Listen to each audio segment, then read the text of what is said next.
All right, in this episode, I'm going to react to a Dr. Phil episode where they're talking about cultural appropriation. There's some interesting points that they bring about here, and I'm just going to give you my thoughts and what I think about it. Let's go down. Now, cue the intro.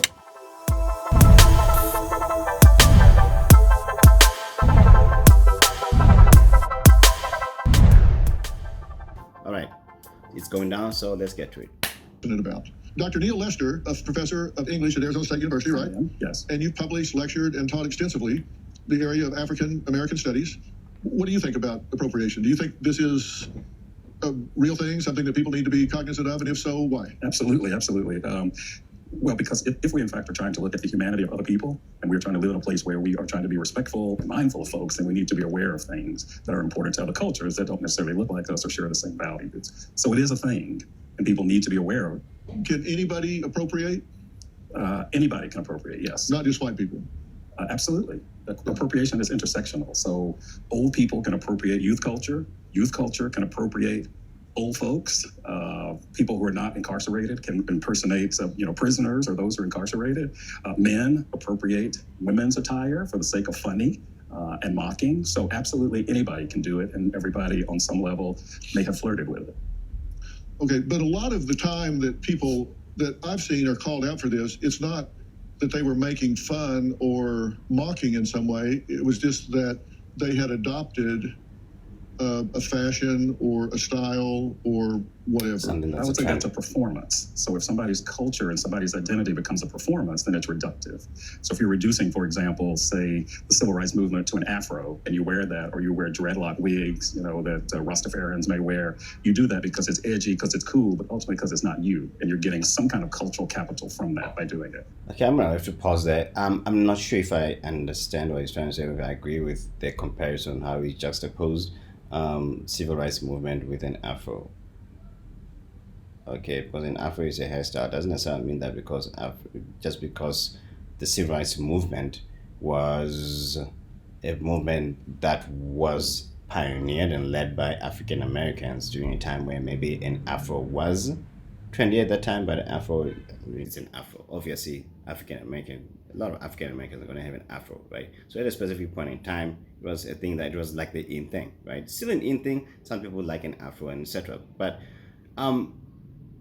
it's interesting how he picks on an afro. Like, who in the world, just out of curiosity, I don't know, maybe somebody else does it out there. Who has an afro to appropriate civil rights movement though? Unless if you're doing like a comedy sketch or something, okay? That I would kind of like understand it, but it's within the context of that sketch. But anyway. And who's hurt by that? Well, it's not a matter of who's hurt by it, it's who's being disrespected by it. Well, who's being disrespected by it? A whole culture of people whose identities are wrapped in whatever you're dressing into and can then take off. Well, you don't agree? I don't, no. You think worrying about appropriation is a waste of time? I think not only is it somewhat a waste of time, but it's nearly impossible. You just mentioned there are nearly hundreds of ways that one could appropriate somebody else's culture or their livelihood. And to expect any one human being to keep on top of that throughout their entire life, I think, is an unrealistic ask. And I think imitation is a form of flattery. I appreciate my food by eating it. I appreciate the hair that I wear by wearing it, by putting on the clothes that I wear.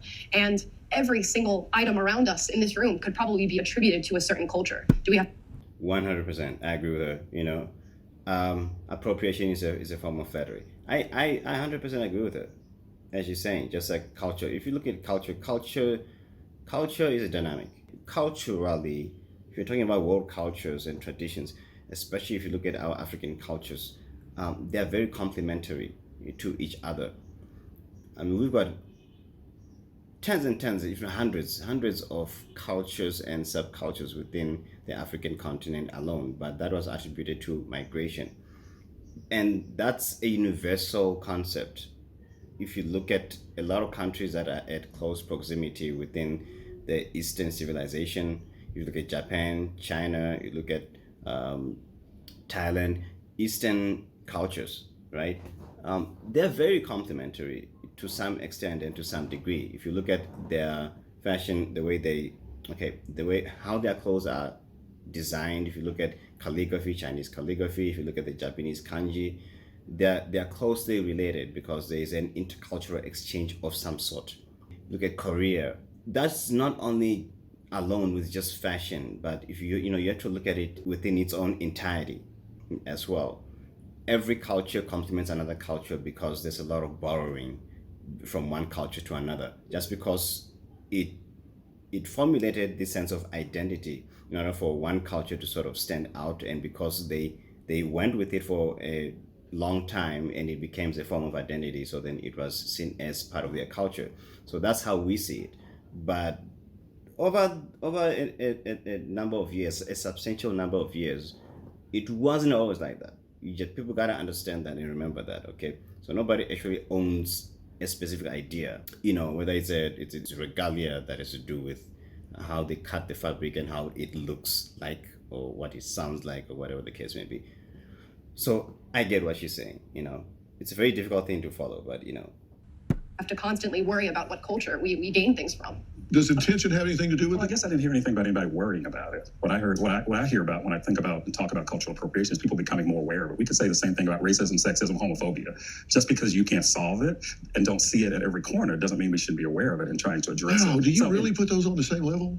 I absolutely do. Racism and sexism, you put it on the same level as cultural appropriation? That's exactly. So if somebody wears their hair like you're wearing it, you put that on the same level as racism? Absolutely. I put that on the same level as white supremacy. okay, I would have understood if he says that he has the same concern. If it's about addressing ignorance, ignorance is ignorance no matter what. But if he says if you put the same thing, dude, if you put sexism with the same as someone who has hair like mine, and I put that on the same level as sexism and racism or whatever, that's really tough. That's a really tough thing.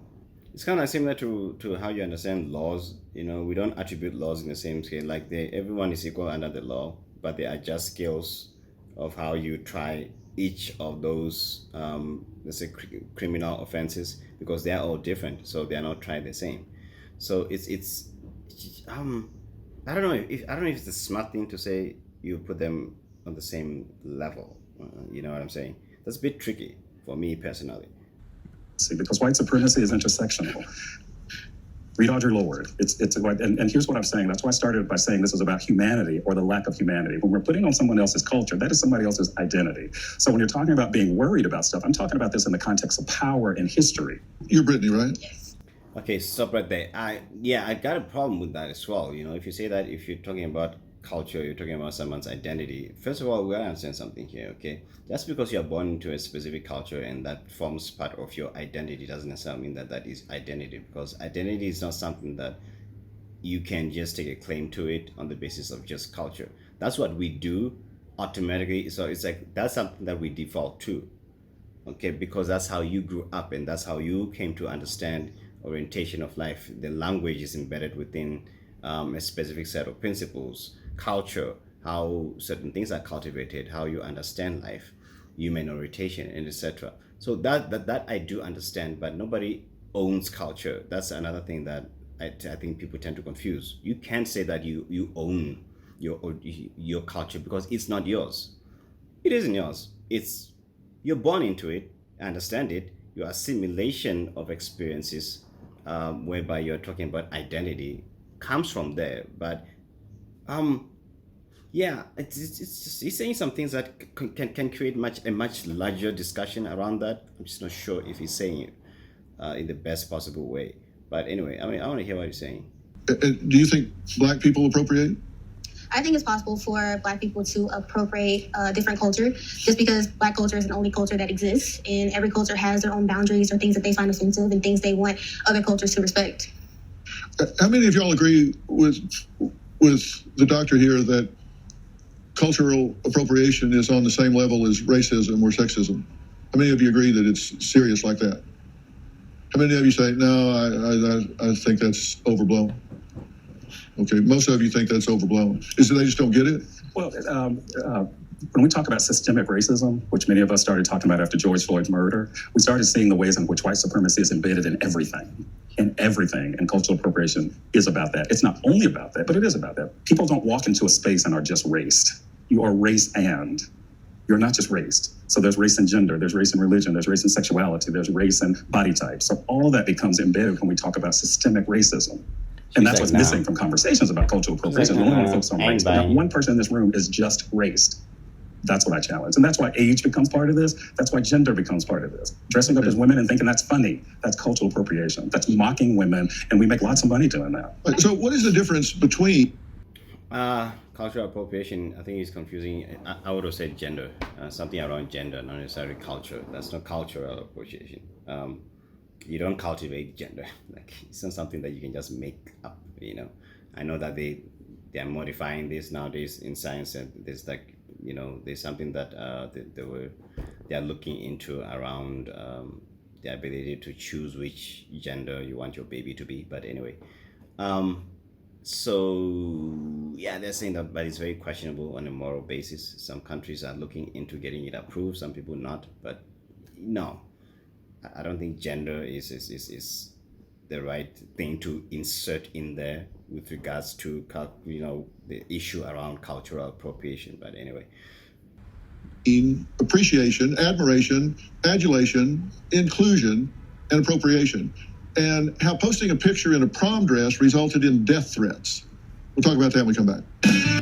I'm gonna go with this right now. In the jobs wearing braids, we are called ghetto. We are not seen as professional with our natural cultural hairstyles. They're a part of Black culture, and then when white women wear them, they are glorified, praised, and even sometimes have the credit attributed to them. So that discrepancy is where the issue comes into play. If I could respond to that, I think you can speak for yourself as an individual as far as whether or not you are offended by something, but you can't speak on behalf of the entire Black culture. There are plenty of Black people who watched what Kim Kardashian did and thought the braids looked absolutely fine. And again, I do think imitating is flattery. She didn't step up and say that she's invented the hairstyle. If people attribute that to her, that's something that you do on an individual basis. I feel like it's important to understand the difference between imitating and actually appropriating. So imitating is like, you like my nails, you go do it, you copy it. Imitating, you like my shoes, buy the same shoes. Appropriating is when you are copying something of a culture that is not yours, and it's inappropriate. You are disrespecting the boundary that culture has set. If I copy... Well, who set the boundaries? First of all, she said there's a difference between copying and appropriating. Okay, but we're still talking about the same thing. It's still copying. You just setting the rules for what can be copied and what can't be copied. That's the only difference. So you just calling the one thing copy, the other one appropriation, just so that you can set the boundaries. But the question is, who's still setting the boundaries for what is appropriation and what is not appropriation? But the question here isn't really about what is appropriation and what is appropriation. The real question here is, what's wrong with appropriating what you say appropriate? What's wrong with appropriating that? And that's where this whole debate gets really dirty. It's when people they're not giving just skills for their argument about what's the actual problem. You know what I mean? All right, I'm going to continue that for a second. Copied your shoes tomorrow because I like them. Would that not be appropriation? I have not set a boundary against you about the shoes I wear. I don't face discrimination or racism because of the shoes that I wear. So if I, as a biracial, half-Black woman, go to Kim Kardashian and say, you know what, that's not a boundary that I've set for you. You may wear cornrows. And I am essentially a Black person who has told her I don't have that boundary. That's what I'm saying. It's then wrong for her to wear the braids the next day. That comes into play. If you do that, you're going to ignore there's countless documentation of a lot of Black women being discriminated and experiencing racism because of race. So by doing that, you're kind of just dismissing and ignoring the Black women that are struggling with this issue, especially because you have to think Kim Kardashian has an extremely large platform. So what she does, her fans see as law and see as she can do no wrong. So if she is seen as something as being that it's okay, they're going to copy her. Which What do the rest of y'all think? You guys wait. Go ahead. I think the existence of a double standard that is unfairly being applied to Black women about their hairstyles doesn't necessitate that Kim Kardashian, we need a rule that she's not allowed, that all white women are not allowed to wear this hairstyle. Like Amla said, another Black woman could not be offended by that. And who gets to be the one whose rules are applied to all of society? Because you know firsthand what it's like to be called out, threatened, and abused online for appropriating another culture. What happened? It was my prom, and I went to a vintage thrift shop. I found a whole entire aisle of cheap out dresses, which is the name of the dress that I had worn. There were all different colors and styles, and I found one that fit me well. I thought it was beautiful, and I bought it. And I wore it to my prom. I posted about it on Twitter, and I immediately received backlash following a specific comment saying that my culture is not your prom dress. So you got backlash for wearing the dress, yes. Yo, I've got a Chinese gi. Okay, so are we gonna say that now? Because I've got a Chinese top that I wear because it was nice, and that's where the name Master Wong came from. People call me Master Wong. So you're gonna tell me that I'm cultural, or it's a cultural appropriation? You can't call yourself Master Wong. It's a nickname. There's a long story behind it. But here's the thing. Are you going to tell me that because I wear a dogi will be a karate gi, which you wear when you're practicing karate, which originates from Japan.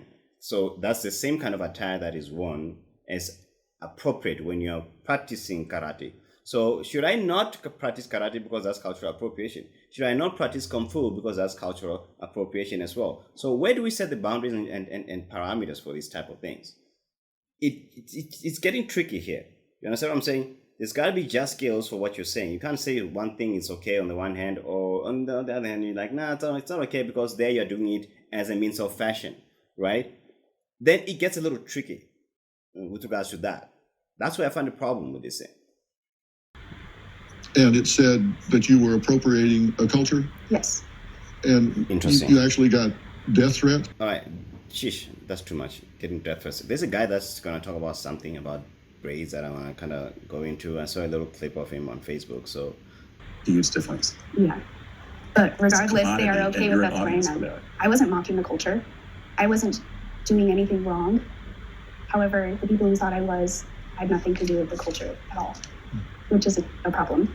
Next, a man hits the street to find out who gets offended by cultural appropriation and who finds it funny, who finds it okay. You might be surprised. We'll take a look after. Friends, we were at UCLA talking to college students about my costume for Halloween. Let's do it. Do you like my outfit? No. No? Why not? How you doing? You like my costume? It is not Chinese Awareness Month, but Halloween is coming up. You like my outfit? I mean, I'm taking it. I think that is cultural appropriation. It strikes me as pretty insensitive. Does my outfit make you mad? Hello, good. Good? Yeah. 漂亮. 漂亮. Do you have to be Chinese to wear this? You don't have to. Anybody can wear. Are you Chinese? Yeah, I'm half Chinese. Oh, okay. Do you get offended by this costume? No, I mean, like, it doesn't bother me. I feel like if you let everything get to you like that, you know, you're not gonna get to the bigger problems in life.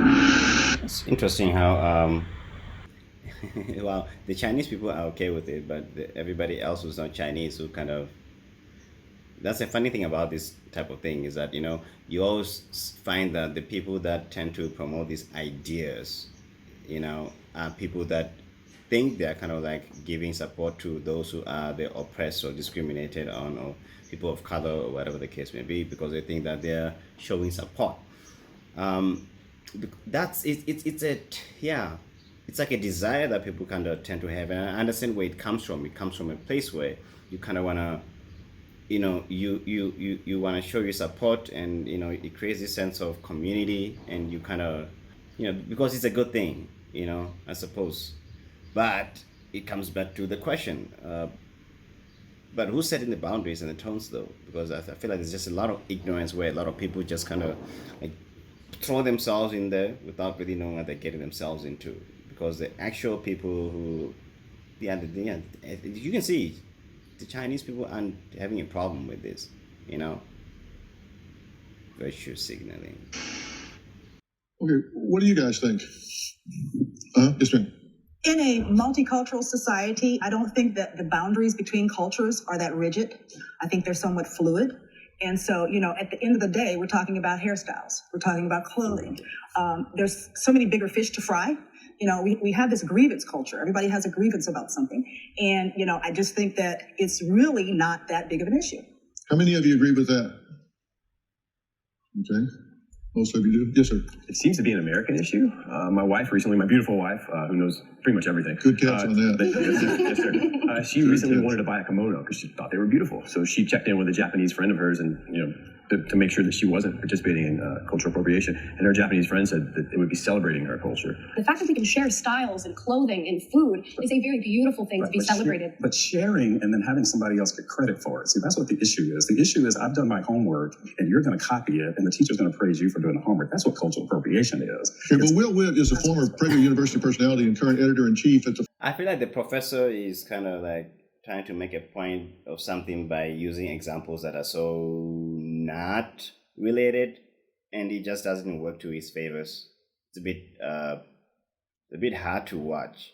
I'm sure he's interesting to talk to, but I think he's just on the wrong side. He's pitching for the wrong team. Florida Standard. He joins us virtually. Will, what prompted you to make that video? Well, really, I made that video to prove anti-white ivory tower professors like the one in your studio wrong. I mean, this video and the others that I've made like it with Native Americans, with Mexicans, with the Chinese you just watched are irrefutable evidence that people like that professor are exactly wrong on cultural appropriation. And if we want to go back and we want to talk about the hairstyles and things, just bringing this up, I mean, I've seen people get offended by braids and say, oh, you know, braids are a black people thing and white people can't wear braids. It's called a Dutch braid. It was from back in Nordic times, old Nordic times, with white people, with Vikings, would wear braids. Yet people want to come and claim that it's some part of their culture now. No, you can't claim that something is just a part of your culture either. It's for people to share and celebrate and use so you can actually have a society that is cohesive and works together as a melting pot, not all these different groups that can't work together because everyone's so offended. The only people who are actually offended by cultural appropriation don't really have anything else of meaning going on in their lives, it seems. Yeesh. Oh, that's a bomb to drop right there, bro. Sheesh. I'm not sure if a lot of people would agree with that one, but I do get where he's coming from. Yes. There were like hairstyles that we used to do as kids when we have, you know, when we go to the barber shop, we'll be like, I need a German haircut. Okay, would that be cultural appropriation? Because it seems like it's always something that has to do with the women.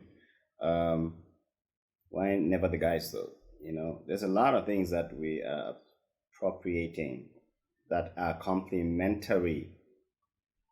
This is true in every sense of not just culture. I mean, if you look at music, the advancements of music, animation, multimedia, a lot of the musicians and the styles of music evolved because musicians collaborate with other musicians. They travel. Artists traveled, went to Africa, and you know they were exposing themselves to all these different other ways of expressions. And if you talk about an artist like, for instance, what's his name, man? This dude is very conceptual. What's his name? Picasso, Pablo Picasso. Okay, and everybody knows Picasso. I can't believe I forgot. Okay, that's it. Pablo Picasso, for example, you know, he took a lot of inspiration from African art, right? Musical genres grew and evolved over time because people experimented, especially DJs. They experiment with different sounds from different countries, and that culminated to what we have in different sound quality, and hence we have different styles in terms of house music, and house music in every country is slightly different. And because of the collaboration and you call I don't know, in musical intersectionality, if you want, it culminated to what we have now.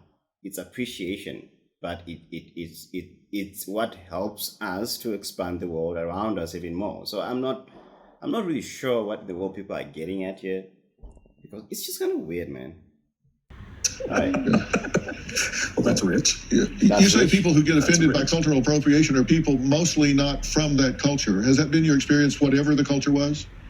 Oh, most definitely. I mean, one of the most important videos that I ever did with PragerU was when I went to the Navajo Indian Reservation in Window Rock, Arizona. And all of these Navajos that I talked to didn't want other people to get offended for them on their behalf. They wanted to feel responsible for their own culture. They didn't want someone coming in, for lack of a better word, white knighting them and saying, hey, we need to come here and save you. You know, all these people wearing headdresses and things or a feather in their hair, we need to come and save you. They didn't want that. They wanted people to come and say Geronimo. They wanted planes named the Apache helicopter. Geronimo. They wanted the Washington Redskins as their sports team to celebrate their culture. They didn't want other people getting offended on their behalf. It's a thing created by elitist white people who don't really ever talk to these people in these cultures. All right, well, next, can dressing up as your favorite cartoon or any kind of character Yeah, look, I agree with that guy. I mean, no, a lot of things could.